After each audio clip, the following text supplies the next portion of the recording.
And so the S does this. It does 1, 2, 3, 4, 5, 6, 7, 8, and 9.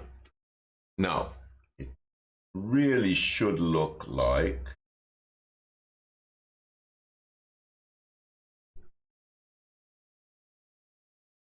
this. And as you can see, this is pointing downwards because eventually you want it to face down like so. That's really hard to do. So I thought, okay, if I straighten this and I do 1, 2, 3, 4, 5, and 6, 7, and 8,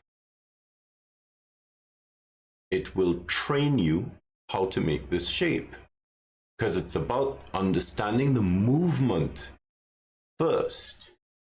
So now once you go from there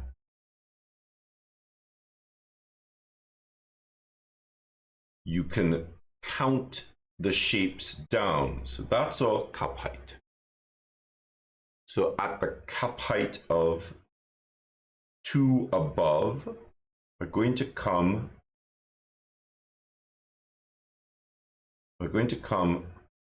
down. So it's a square here, and we're going to go straight across, and then we're going to follow that 45 across another square.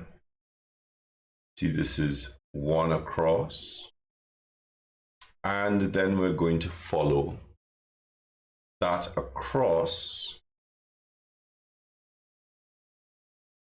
and come in by 4, out and up at 45.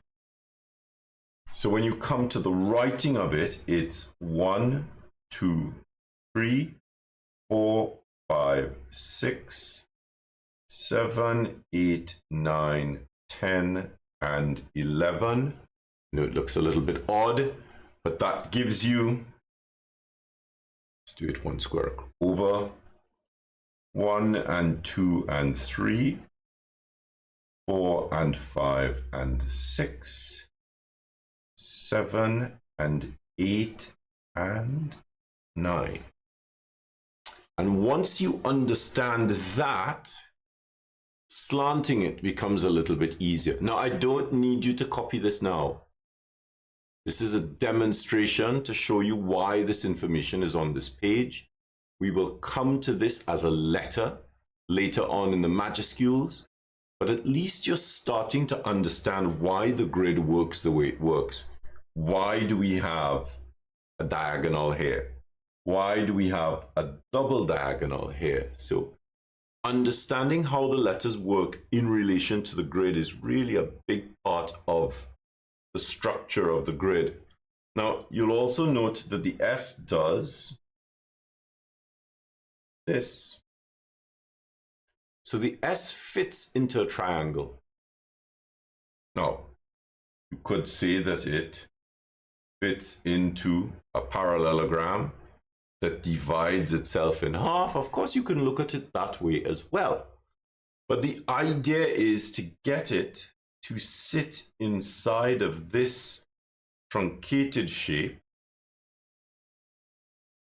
And if you've ever tried this script and you've struggled with this letter, that's how the balance works.